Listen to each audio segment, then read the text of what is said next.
Tough act to follow with Sean up here, but Oh, did I just miss Sean? How great was that?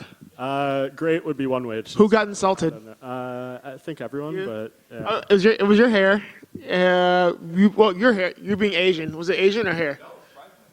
Really? Wow. Good for him. He's growing. He's growing. Yeah.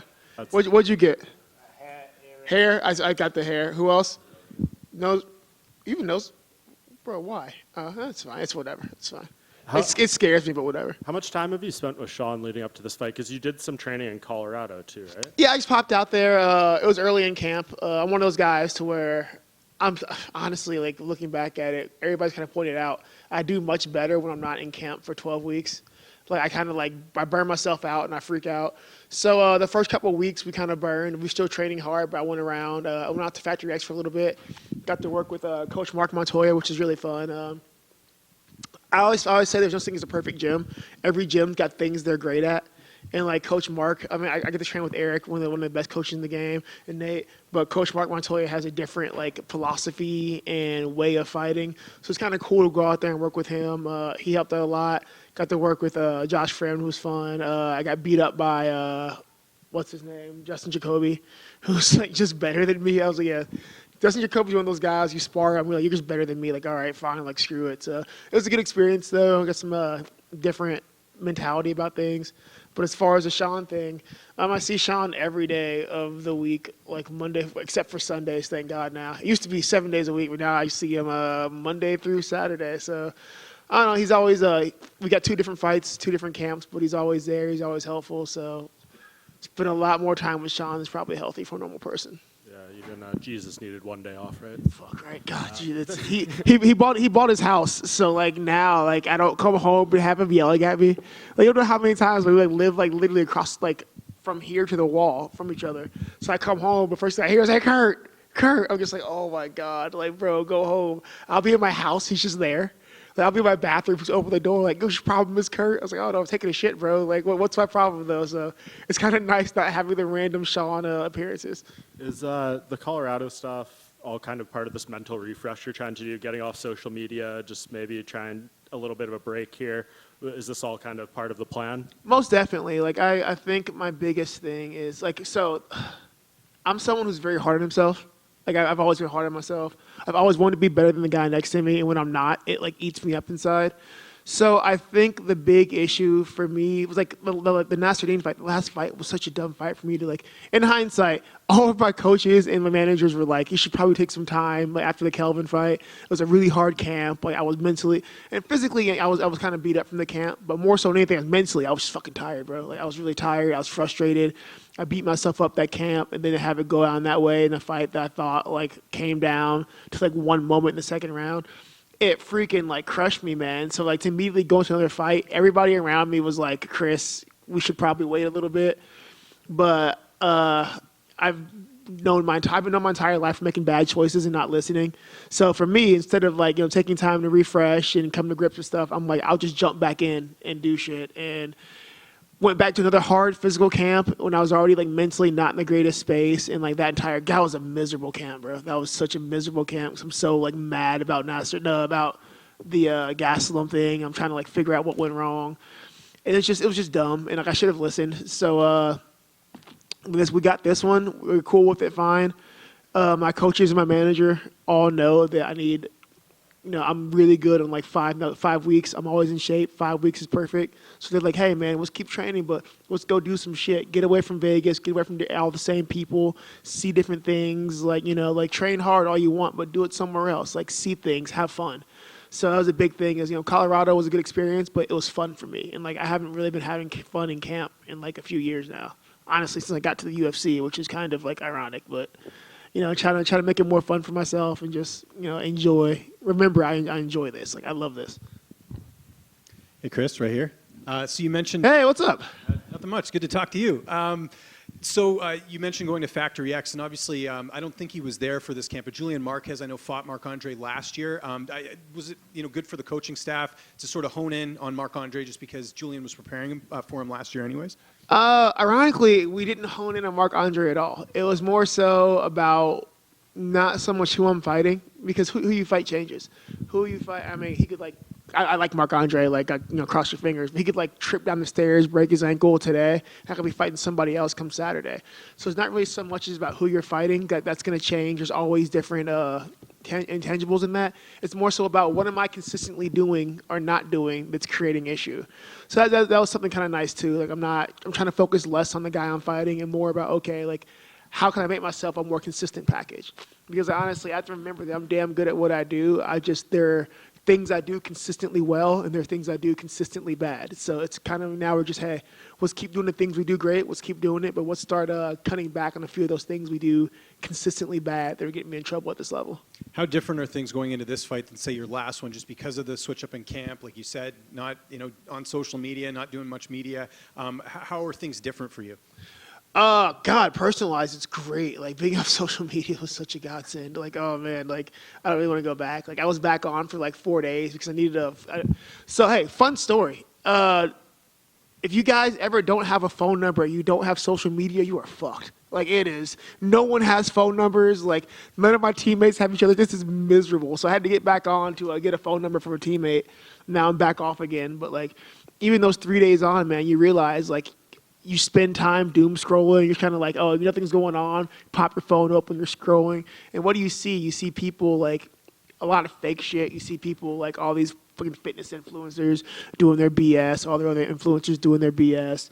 You see people complain about shit, people dying, and it's so toxic for your mind. Like even me and my lady, we both got off social media, and she's like, yeah, she got back on to post some stuff, and she's like, oh, this is miserable. 3 days in, and she's like, I'm depressed. So just being unplugged from it, and then as far as the sport, am I hitting the micro? Being unplugged from us, as far as the sport goes too. Like I have really great fans, but I think that just I get overwhelmed with the interactions at times, and I'm naturally a combative person, I'm a talkative person, so I get drawn into that downward spiral too quickly. It's just who I am, and everybody's different. Some guys, it rolls off their backs. For me, for the most part, I'm fine, but if I'm feeling a certain way that day, it's gonna strike a nerve, and I'm gonna be on a warpath. It's just better to be unplugged from it, man. Like I said before, it's a lot of peace of mind for me.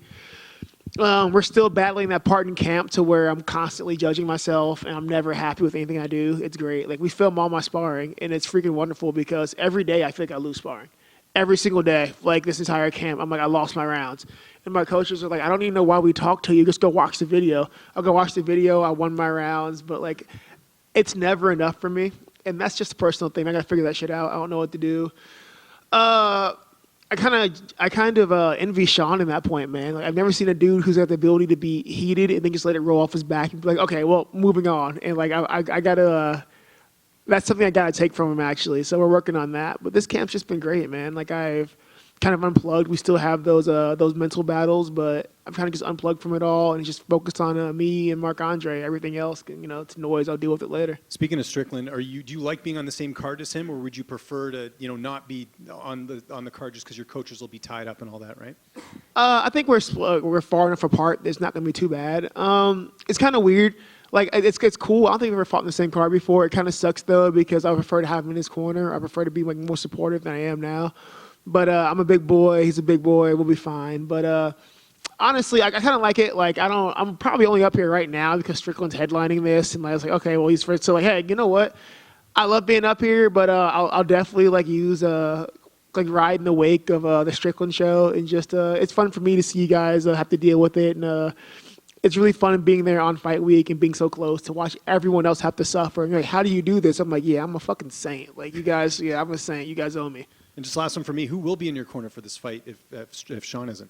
One of my teammates, Devin, is here. He's going to be here with me along with Nate and everybody else. Devin's about as awkward and pace-heavy guy as you can get, who's not Marc-Andre, just an awkward guy. He's going to run at you, punch you, try to push you in the cage, try to shoot takedowns. So Devin's just an awkward freaking round. So he's going to be here, just help me this week, whatnot. But honestly, we've got like half of Extreme Couture's big guy practice here, so fun times. Chris, right here. You here. mentioned, sorry. Who's you talking? Right Okay, I was like, what's happening? All right. You mentioned how toxic things are online. I think in Vancouver you met one of your trolls. Was it Vancouver? Yeah, it was Vancouver, yeah. Have you met anyone here? No, actually, here's been cool, but I haven't left my room really. But yeah, here's been fine. But yeah, I did meet a troll in Vancouver, which only goes to serve, it only like reinforces my point. I'll say this, people are like, oh, if you can't handle criticism, not everybody who says shit's a troll. I'm like, no, bro. Like, once again, I've never met anybody in person who can keep the same energy as they have online. It's just makes me realize, like I said before, man, like social media is just a refuge of cowards, and I just don't have the patience for it anymore. I'm old. I've got kids. Like I wake up, my knees hurt now. I just don't have the patience for it, man. I just really don't. I feel that. Marc-Andre has said that you are his ticket to the top 15. Does that add any motivation for you coming Saturday? I mean, not really. Honestly, I was Brendan Allen's ticket, I was Phil Hauser's ticket, and a lot of other people's tickets, and I sent them right back. Oh, shit, Brendan Allen got there, so good job him. He's killing shit. But everyone says that, and people are like, oh, you're a gatekeeper. I'm like, okay, but you still can't come in. Like, you can come and gatekeeper all you want. You can't come in. So, like, yeah, so you can believe that, and that's fine. Like, Marc-Andre's tough. I like Marc-Andre, but everything you do you're good at, I'm better at. I think I'm a better striker than you. I think I'm a better grappler than you. I think honestly my cardio matches yours, if not better. So like I'm not really sure what your plan is. You're either gonna have to push me against the cage and try to stall for all life, which I'm better in the clinch than you, and I'll cut you down, or you're gonna try to play outside and try to pull my least favorite game plan, and that's fine. We spent a lot of time working on that anyway. So, I mean, I can be a ticket all you want. A lot of fucking missed fights happen every day, man. So it's whatever. Just a quick one. You said you haven't left your room. Is that just the weather? It is cold here. It is a frozen hellscape. And like I love Canada. I love Canada. You guys really do. I love Toronto. You guys are awesome. But it is a frozen, cold, like just I don't know why you live here. It's just like the opposite end of the spectrum from Phoenix right now. Phoenix is too hot for people to live. Like it's too cold to be here. Beautiful city, but I hate the weather here, and this is fucking miserable. This has been a warm winter. I'm from Ohio, which makes me ashamed. Everybody from Ohio is right now, what the fuck are you talking about? Like, I've been out of Ohio for like 7 or 8 years now, and I've lost my cold weather immunity. Like, the combination of just like, honestly, I'm not gonna lie, I'm being a bitch about it. And second, like, I'm really skinny right now. I was like really good camp, a lot of cardio. My body fat's really low. So like every wind, every breeze is just cutting through me. Like I'm old, guys. I'm fucking. It's like last year's the first year. Like I wake up, my knees hurt. So now I wake up today, and I'm like, why are we here? I was looking out my window. I was like, why did we like? I love you guys. But like, can we come here when it's warm? Like, why do we do this? This is so weird. I hate this. There are warm places. Chris, in the front right here. Will you talk to the referee about headbutts and stuff when he's coming in to give you your, like go over the rules and stuff? I mean, no, because apparently, like I've, who was it? Was it the last one? Not Nasruddin. That's the rules between a clash of heads and a headbutt are stupid. Like, so they called Herzog. I think it was Herzog, wasn't it? Called the Gaslam a clash of heads. But I was moving. I was above him, and he came up. I didn't come down. I was up and going backwards. It was weird. And then the Imavov fight, they're like, oh, it was a clash of heads. I was like, I was moving backwards, and you can't, like, I don't. So you know what? It doesn't matter because, like, I mean, no matter what happened, it's going to be a clash of heads. So unless he's like diving forward, so just not gonna. I can't worry about it. Like I can't. It's in the past. It happens. It's not the first time or the second time or third time I've been headbutted. Being a southpaw, it's one of those things that like everyone's like, oh, you're a southpaw, you're lucky. Like, well, the opposite side of that is like you're gonna get run into when you're a 5'10" southpaw. So it is what it is, man. Like, fuck it, I can't worry about it. I'm just sitting here, like, I'm expecting to get stitches. Like, it's fine. Well, Marc-Andre said he promises to keep it clean, no headbutts. Dude, Marc-Andre's a good dude. I like him. And, like, I don't think he'd do it intentionally, but also we just happen to fly into, apparently I just have like I got a big ass head, so apparently it has a orbit, and it has a gravity, and like shit's just pulled into it. So I don't know, man. I know he's a good dude. I like Marc-Andre, but I'm expecting to get stitches from a headbutt today, or Saturday. I just accept it, like, all right, such is life. It's fine. Hi, Chris. One over here. Hi, Chris. One over here on this side, to your right. No, I thought it was him talking. John Strickland's buddy here. Oh, oof. So the first time I ever interviewed you was way back in June 2018. If you can remember, you had just got that huge. I don't remember yesterday. Huge Now the Contender series. You didn't get signed, and you told me that day you were done with MMA. You fought 17 times since then. Not that it's going to happen anytime soon. what does the perfect retirement look like for you when that day finally comes? What you just asked is the scariest question you can ask a professional fighter, especially a professional fighter that's in his mid-30s, like, or technically like mid to late 30s now. I don't know, man. I don't know what that day looks like. I have been doing this professionally for like 13 years now, 14 years. I kind of put all my eggs in one basket, man. I closed off a lot of other avenues when I was younger to pursue this. Like, this is what I'm sorry, my phone is going off. This is annoying. This is what I chose to do, man. Ever since I was a 12-year-old kid, this is all I've ever wanted to do was fight people. I thought it'd be more like Street Fighter and Tekken and like cool shit and lasers and whatnot, but it's not a thing.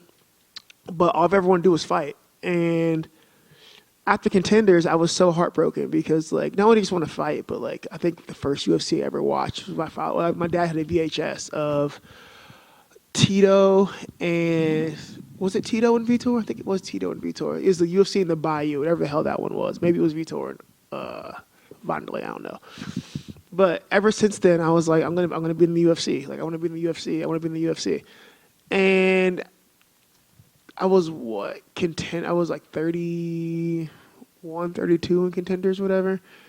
And I was already getting up there. I already had like been passed over a bunch for the opportunity to fight in the UFC. I felt I was ready. And getting that door closed in my face broke me, man. I was like, I've given my entire life for this. All I wanted to do was be in the big show. And not just be there, I wanted to see how far I can go.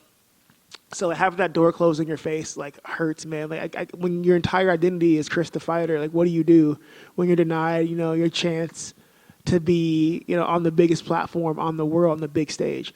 So that hurt a lot, man. But hey, we kept at it. We kept fighting because I love fighting. I don't know what else I'm gonna do. Like I really didn't level up any other skills besides unarmed combat. Like I can't go be a botanist or whatever. Like nah, man. All my points went in unarmed combat. So it's cool to be here. It's cool that worked. But as far as like where's the end, like I don't know, man. That's the scary part. Like when does Jim Miller think it's over? Like how old is he? Like 41? Yeah, freaking even in this division alone, what is his name? Other large black man, like top 5. Cannonier, thank you. Yeah, good work. Cannonier is like what, 39, 40? Yeah, 40. Freaking even Pereira is like 39 up there. He's like 36. Yeah, a little over me. So, there's people older than me.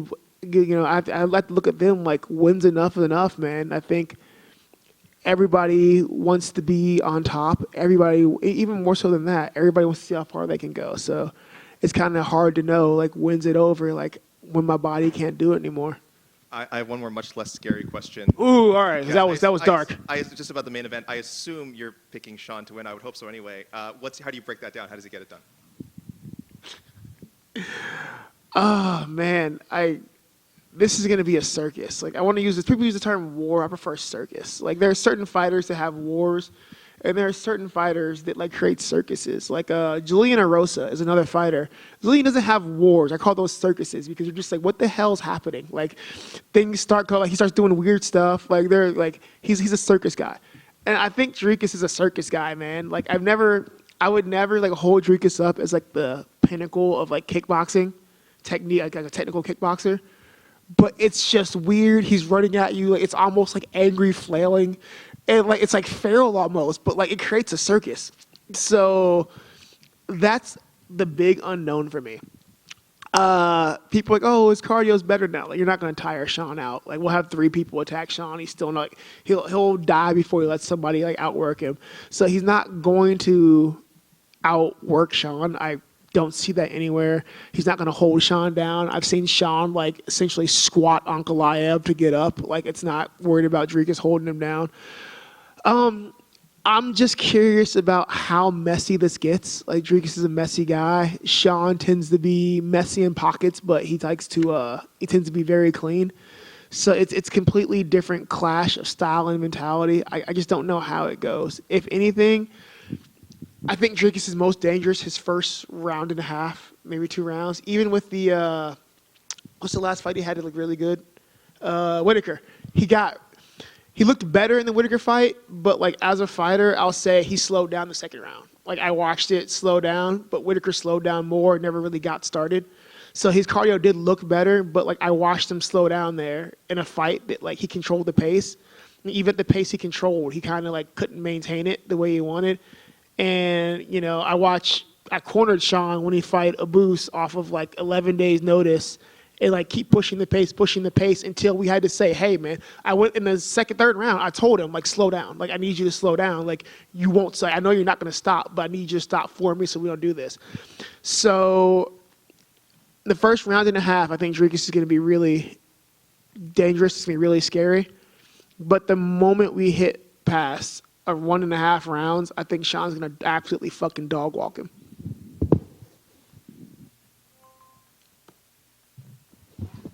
Thank you, Canada.